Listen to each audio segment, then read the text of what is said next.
Welcome to Chillin' 101. We hope this video helps.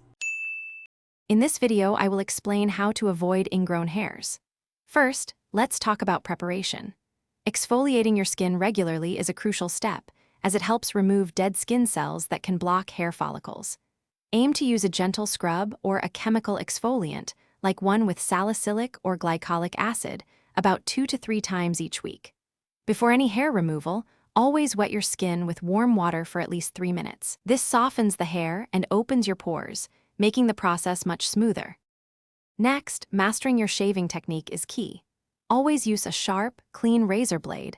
Dull blades cause irritation and tugging. A single-blade razor is often recommended over multi-blade options.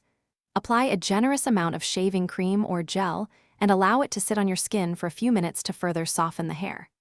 Shave gently in the direction your hair grows, using light, short strokes, and remember to rinse your razor after every single pass to keep it clear.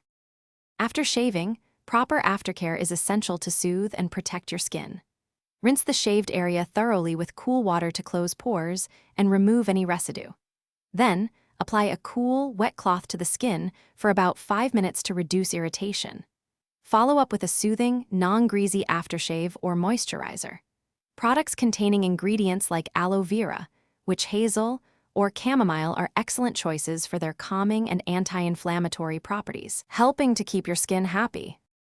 Finally, maintaining smooth skin involves consistent care.